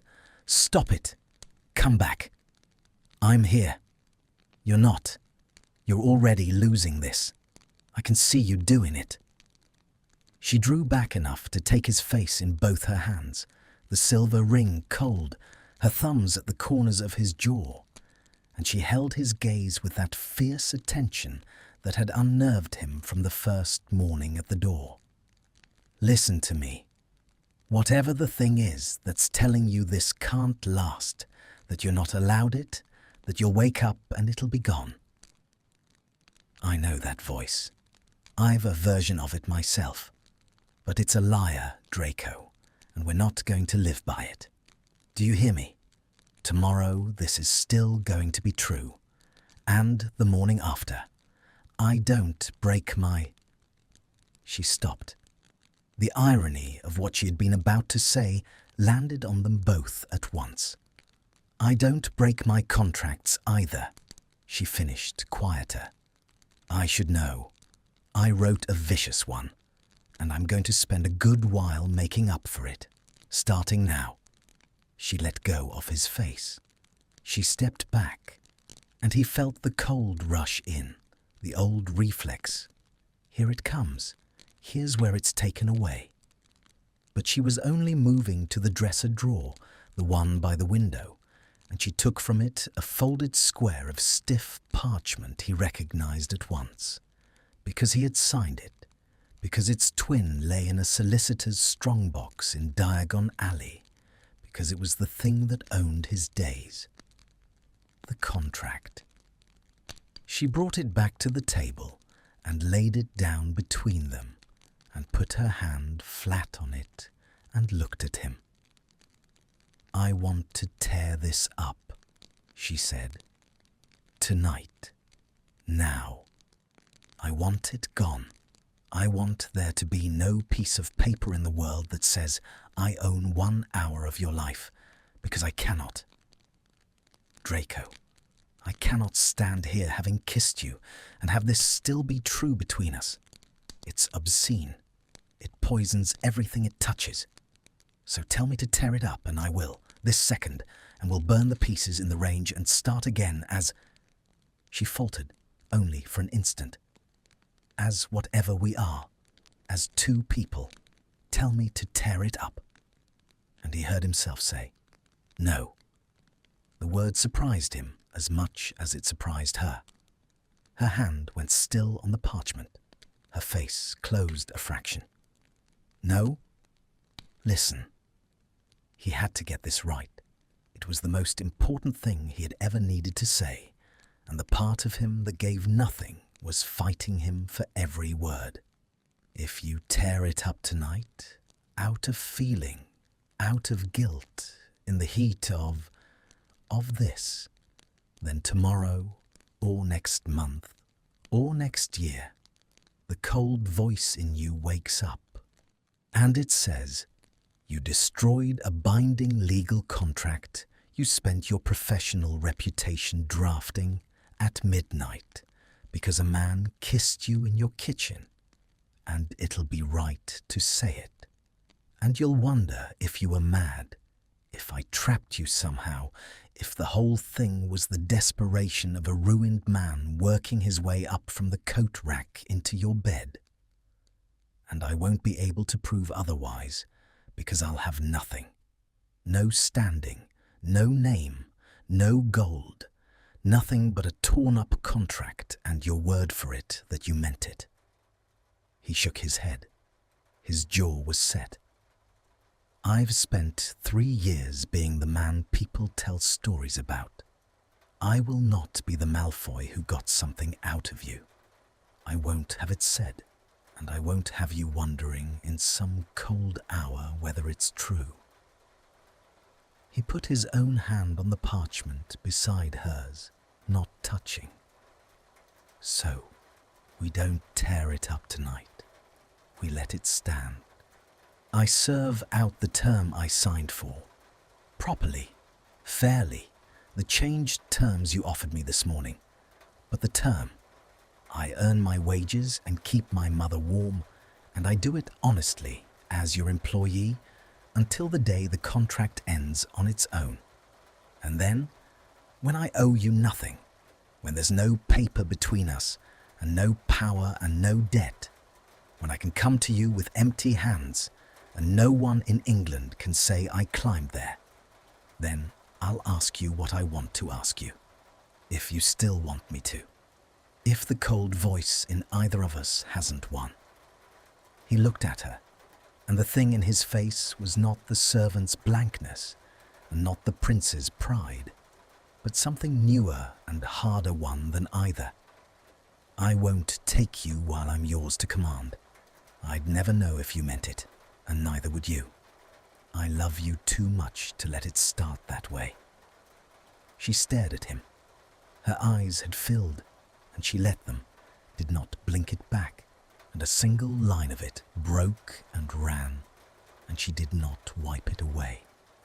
You're telling me, she said unsteadily, that we have to wait, that you'd rather go on handing me my coat and pouring my wine and sleeping in the cold under the eaves for months than have one easy thing, then let me just give you the easy thing for once when I'm holding it right out to you.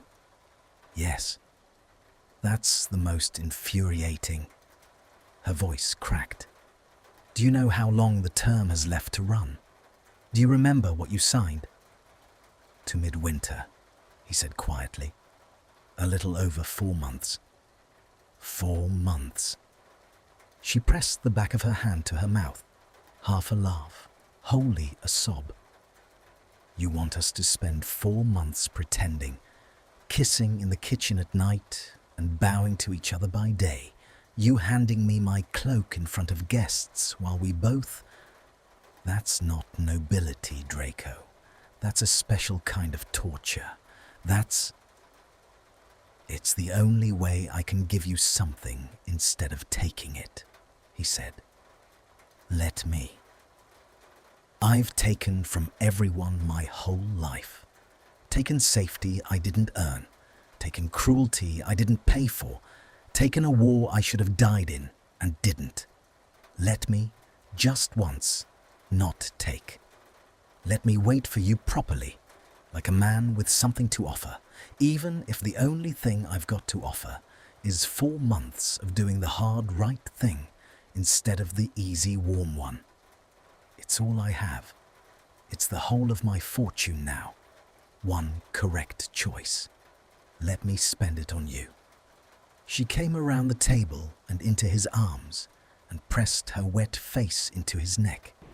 and he held her, and the contract lay on the table beside them, untorn. And the strangest thing of all was that the stone in his chest had begun, at last, to dissolve. Not because she'd given him the easy thing, but because he'd refused it. Because for the first time since the war, he had done something that cost him and chosen it freely and known it was right. And the knowing was warmer than any easy warmth could have been. "All right," she said against his throat, muffled, fierce. "All right. We wait to midwinter. But I'm changing the terms in the morning, properly in writing. No more owed no courtesy, no more standing against the wall like furniture, and the wages are doubled. No, don't argue. Your mother is not going to want for a healer one more week if I have anything to... And you'll sit at this table to eat, every night, like a person, and..." She drew back, and her tear-streaked face was suddenly, fiercely, the face of the cleverest witch of her age solving a problem. "And the kissing. The contract says nothing about the kissing. I drafted it. I would know. There is not one clause in that vicious little document that forbids the mistress of the house from kissing her assistant in the kitchen after dark, and I intend to exploit the omission ruthlessly for 4 months, as is my legal right. And despite everything, despite the cold and the waiting and the months of bowing ahead, despite 3 years of grief and a war he'd survived by mistake, Draco Malfoy laughed. A real laugh, rusty and astonished, the first in longer than he could remember, and she rose up on her toes and caught the laugh with her mouth before it had finished. And outside the dark window, the rain began again, soft on the wet roofs of Hampstead. And inside the warm, low kitchen, 2 people who had agreed to wait got thoroughly, gladly, started on not waiting for the one thing no contract had thought to forbid. The 4 months did not pass the way he had braced for them to pass. He had imagined an agony, the daily torment of bowing to a woman he kissed by night, of handing her cloak to her in front of guests, while his whole body remembered her mouth, of sleeping cold under the eaves while she slept warm 3 floors below. And there was some of that. He would be a liar to say otherwise, and he had grown very tired of lying. But what he had not imagined, what no one had ever taught a Malfoy to imagine, was that the waiting itself could be a kind of courtship, that the constraint he'd chosen would force them to build, slow and careful, in the only currency left available to them, the thing that the easy, warm version would have skipped entirely. They talked. That was the unexpected fortune of it. By day, he served, and she ruled, and they kept the proper distance, because the contract stood, and they had both agreed it would. But by night, when the house was theirs, and the guests gone, and the bells silent on their wall, they sat at the long scrubbed table with the kettle muttering, and they talked the way he had never in his life talked to anyone, the way perhaps no one had ever talked to her either. 2 people who had spent their whole lives armoured against each other, taking the armour off piece by piece in the lamplight. She told him about the war from the inside of it, the year on the run, the cold, the fear, the friends she'd been certain she would bury. He listened and did not defend himself and did not perform contrition, and somewhere in the listening he understood that this, too, was a thing he could give her. The simple act of being a Malfoy who let her speak of what his side had done to her without flinching from it or excusing it, who took the weight of it and held it and did not set it down. And he told her, slowly, over many nights, in pieces, because some of it had never been said aloud to anyone, about the other side of that same war. The manor full of the wrong guests. The thing in the cellar he had not been able to stop. His own hand forced to a mark. He had been too much a child and too much a coward to refuse. The long aftermath, the trials, his father's collapse, his mother's slow extinguishing in a rented cottage. He did not tell it to be forgiven. He had given up long ago on the idea that forgiveness was a thing he was owed or could earn. He told it because she asked, and because she could bear to hear it, and because telling it to her in the warm kitchen was the first time the telling had not felt like a sentence being read out over him. "You were 16, she said one night, very quietly, when he had got to the worst of it and stopped, unable to go on. You were a frightened child in a house full of monsters, and you did the things frightened children do to survive monsters. I'm not going to tell you it didn't happen, or that it didn't matter, because it did, and pretending otherwise would be its own insult. But I am going to tell you that the man sitting at my table is not that boy, and I've watched him closely enough now, for long enough, to stake my professional judgment on it." She reached across the scrubbed wood and laid her hand over his where it rested clenched on the table, and his knuckles, white with the grip of the telling, slowly eased open under her touch.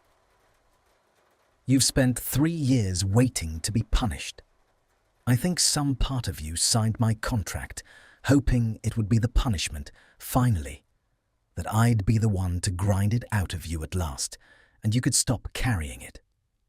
Well, I'm not going to. That's not the contract you got. I'm sorry to disappoint you."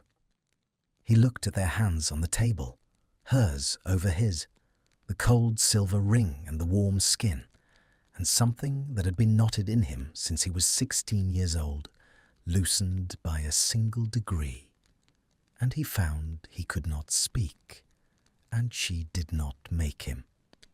His mother found out in the 3rd month. It happened the way these things happen, sideways by accident through the small leakages of a life. Narcissa had been improving. The doubled wages had bought a better healer, and the better healer had bought her colour back, enough that she had begun to take an interest again in the world beyond her cottage window. And an interested Narcissa Malfoy was a dangerous thing to keep a secret from. She had noticed her son was changed. The grey weight he had carried into every visit for 3 years had lifted. He came on his half-days now with colour in his own face and a lightness in him she had not seen since he was a child, and she had watched him across her small parlour with the eyes of a mother who had once been the most formidable woman in any room she entered, and she had simply, one afternoon, asked, "Who is she?" He had not been able to lie to her. He had never, in his whole life, been able to lie to his mother, only to keep things from her, and he found he no longer wanted to keep this one. He told her. He watched her face as he said the name, braced for the old world to rise up in it, the blood pride, the horror, the cold black disdain that had been bred into her bones across 1,000 years of careful marriages. And it did rise. He saw it rise, saw her go very still and very pale, saw the centuries move behind her eyes. And then he saw something he had not expected, something that undid him a little. He saw her look at her son, at the colour in his face, the lightness, the first happiness she had seen in him since before the world ended, and he saw the centuries lose. "The Granger girl," she said slowly. "The one who—" She stopped. She did not finish it. They both knew the litany. "Whose law took the manor, whose law sealed the vaults." A long silence. Her thin hands folded in her lap. "Whose wages, I begin to understand, have been keeping me in healers and medicines for 3 months, while you let me believe you'd found honest work with some merchant family who didn't know your name." Her chin lifted, the old black steel. "You've been her servant. You've been carrying that woman's coats in her house, where everyone could see, and sending the gold to me, and letting me keep my pride at the cost of yours. Mother, and you love her." It was not a question. Narcissa Malfoy looked at her son for a long moment, and the last of the old world drained out of her face, and what was left was only a mother, tired, ill, brought low, who had buried a husband's freedom and a fortune and a name, and had nothing in the world left to lose but this one thin, precious thing. "Then I have one question, Draco, and I want the truth. Is she good to you?" "Yes," he said. "Yes, she's—" His throat worked. "She's the best thing that's happened to me since I was a child. She sees me. The whole of me. The worst of it. All the things I've done.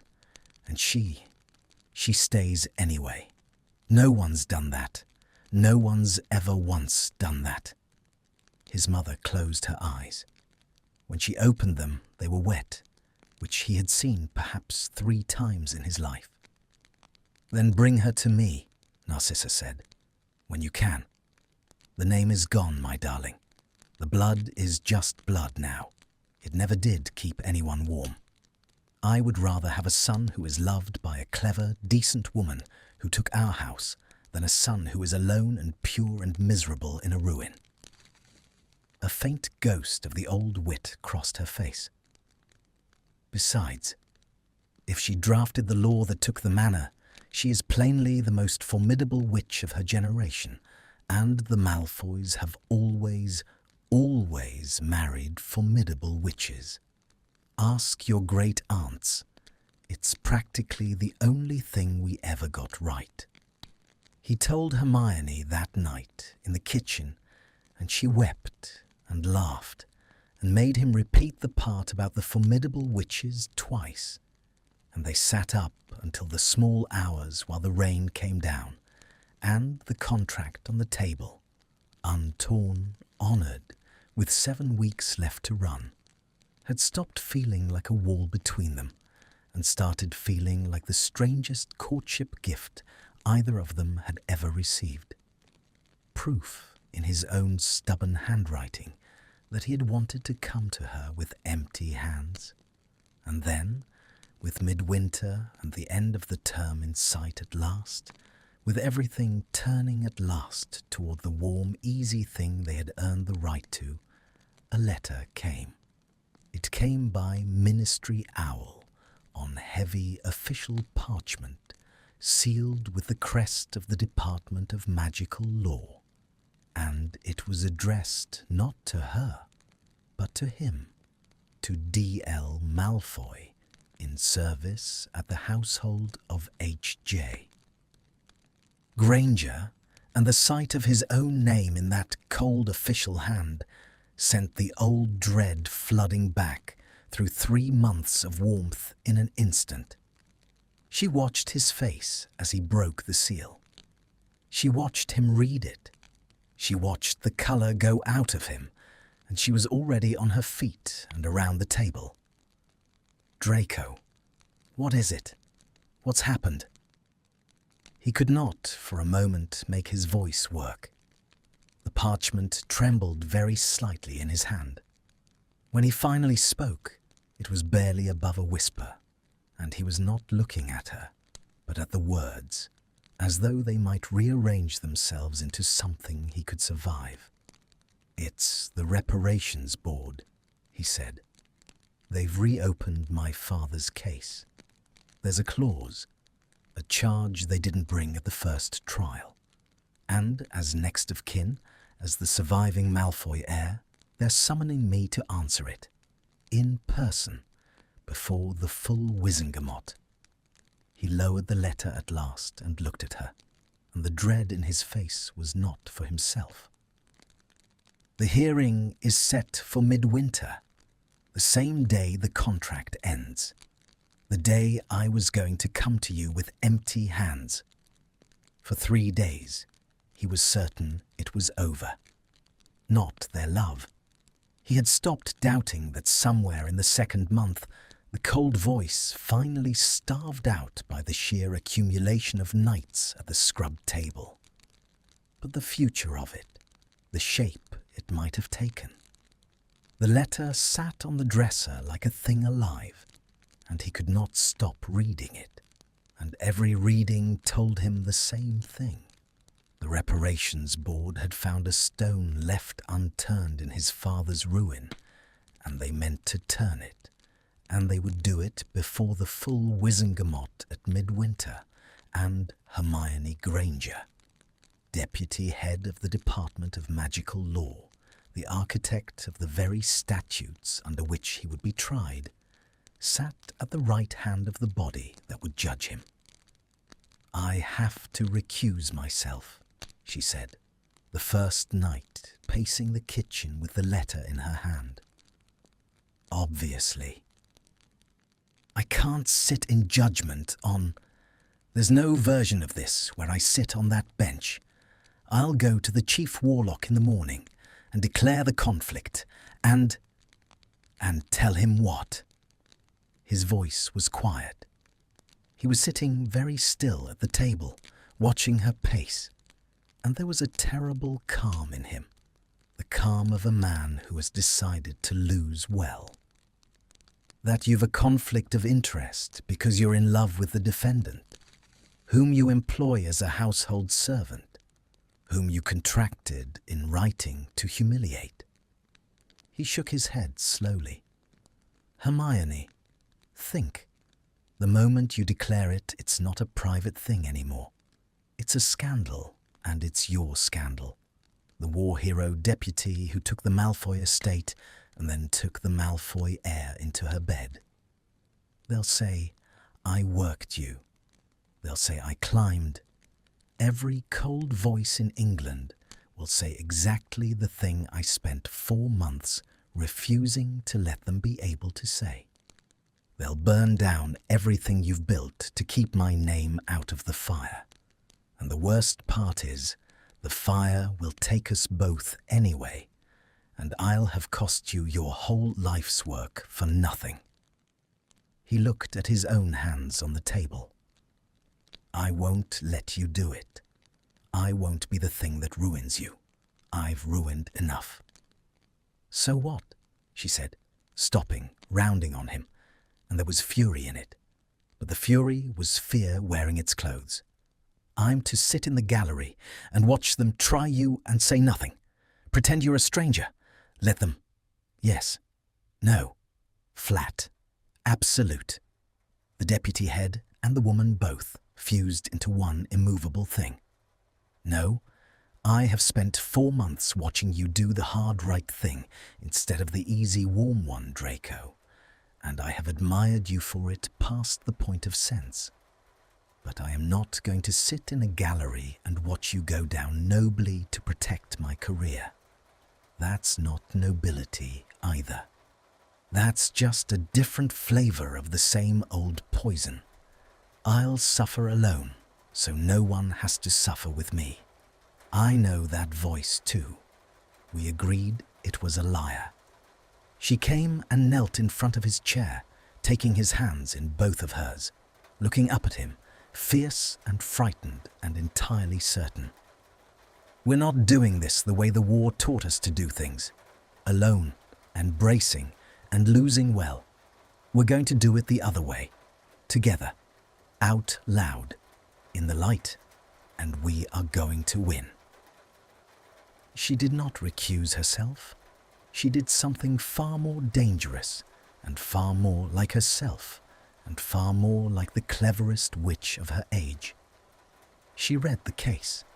She read it the way she read everything, the way she had read him across a kitchen for 4 months. Completely, ruthlessly, missing nothing.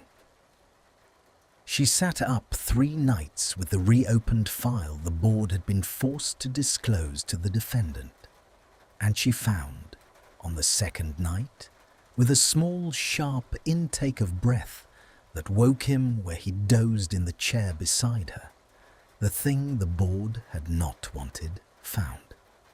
"The charge is fraudulent," she said. He sat up. "What?" "Not the original charges. Those were real. Your father earned every day of what he got, and I won't pretend otherwise. But this one, this reopened clause, this thing they're dragging you in to answer for as next of kin."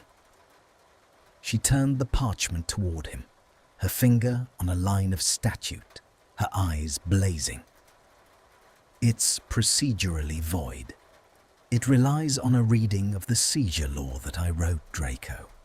And I wrote it precisely so that it couldn't be used this way. Couldn't be used to pursue an heir for a parent's act after final judgment.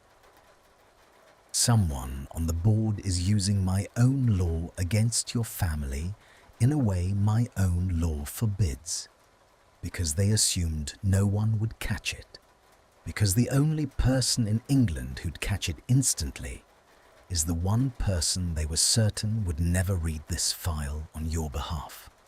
A slow, terrible smile. The smile of a woman who has just found the loose thread in someone else's hateful little tapestry. They built this to trap you, and they built it out of my statute. And they did not think for 1 single second that I'd be reading it at your kitchen table at 3 in the morning, because they don't know. Nobody knows yet. And that, my love, is going to be the great pleasure of my professional life to correct in open court on the record, where they cannot unhear it." Midwinter came. It came cold and bright, the first hard frost of the year silvering the windows, and the great chamber of the Wizengamot filled with the rustle and murmur of the assembled court, the tiered benches, the cold high light falling through the enchanted ceiling onto the small chair at the center of the floor where defendants sat. Draco sat in it. He wore his one good coat, pressed. He had no finer, and he had decided he would not pretend to one. He kept his face still, the old discipline. Give them nothing. And he found, as the charges were read out into the great cold room, and the eyes of 100 enemies and strangers settled on the last of the Malfoys, that the discipline came easily now, because he was no longer holding a wall up over an emptiness. There was something behind the stillness this time. There was her. She rose from the bench when the moment came. She did not declare a conflict. She did something the cold men who'd built the trap had never planned for. She addressed the court not as the deputy recusing herself, but as the author of the law in question, rising on a point of procedure, and she took their fraudulent little claws apart in front of the full Wizengamot with the surgical, devastating clarity that had made her name, citing her own statute against them, line by line, reading the very intent into the record that forbade exactly the thing they were attempting, until the charge collapsed in open court like a structure that had never had a foundation under it at all, and the members of the board who had built it sat grey-faced and silent as it came down around them. And then, when it was done, when the chief warlock had struck the charge and the murmur was rising, and Draco sat stunned in the center chair with the trap sprung empty around him, she did the other thing, the dangerous thing. The thing he had begged her not to do, and she had decided in her own way, in her own time, on her own terms, to do anyway. She told them. "Before this court adjourns," she said, and her voice carried clear and steady to the highest bench, "the record should reflect a further matter, that no one may later claim it was concealed. The defendant has, for these 4 months past, been in my household service under a contract of my own drafting. That contract concludes today, and I will tell this court plainly on the record in my own voice what I would rather it heard from me than whispered from anyone else. That in the course of those 4 months I came to know Draco Malfoy as the man he is, and not the name he carries, and that I have come to love him, and that I intend, when this court releases him, to ask him whether he will have me." A ripple, a gasp, 100 faces turning. She did not waver. "I am aware of what that costs me. I have weighed it. I find I would rather pay it in the open than spend one more day pretending in the dark. That is all. The defense rests its point, and the deputy declares her conflict, 4 months too late and entirely without regret." He found her afterward in the cold stone antechamber, away from the noise. The two of them alone for the first time since the verdict, and the contract that had owned his days had ended that very hour. And for a long moment they only stood and looked at each other across a few feet of frost-bright air, with the whole impossible thing, finally true and finished and survived. "You weren't supposed to do that," he said. His voice was not steady. "Any of it. You were supposed to stay safe. I had it all worked out. I'd go down nobly and you'd keep your life and—" "I know." She took a step toward him. "I read the plan. I rejected the plan. The plan was rubbish, Draco. It always was. The plan was you, alone, in the dark, losing well." Another step. "I'm not interested in losing well. I'm interested in you, in the light, where everyone can see, with no contract and no debt, and no power between us, and nothing on a record, but the true things said out loud." She stopped in front of him, close, looking up, and there were tears standing in her eyes, and a smile breaking under them. "You said you'd come to me with empty hands, when the term ended and you owed me nothing. Well, it's ended. You owe me nothing. Your hands are empty. The whole of England just heard me say I love you." Her chin lifted, the old defiance, grown now into something that would outlast both their lives. "So, Draco Malfoy, the thing you said you'd ask me when you were finally free to ask. I'm waiting. And I warn you, I've just torched my career in open court to get to this moment. So it had better be a very good question, and you had better not be noble about it, because I have not got 1 ounce of patience left." And he closed the last of the distance between them and took her face in both his hands the way she had once taken his thumbs at the corners of her jaw, the empty hands he'd waited 4 months to bring her. And he asked her, not in the prince's voice, and not in the servant's, but in his own, the one she'd spent a winter teaching him he was allowed to have. And she said yes before he had finished, said it against his mouth as she pulled him down into the kiss they had earned through every cold night and every hard right choice and every wall taken down by hand. and the frost shone bright on the high windows.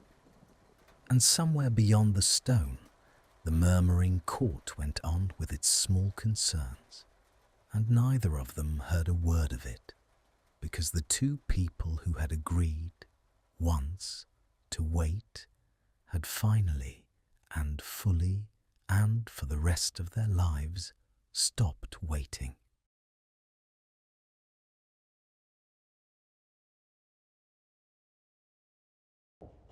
So that's the end of their story.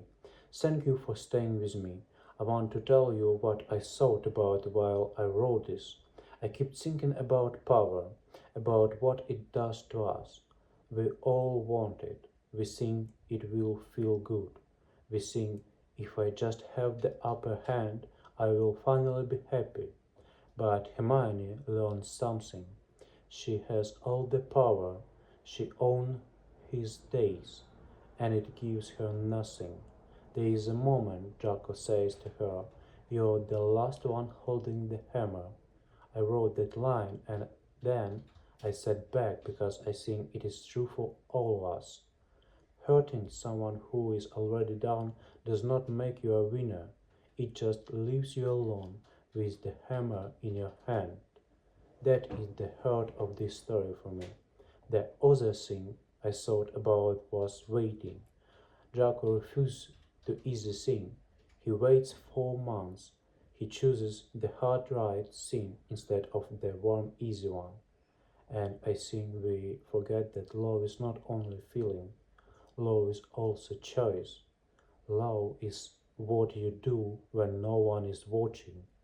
So here's a small lesson, if there is one. Be careful what you wish on people, and when you can choose between easy and right, choose right. It costs more, but is the only thing that ever keeps you warm. Thank you for listening. I'll see you in the next one.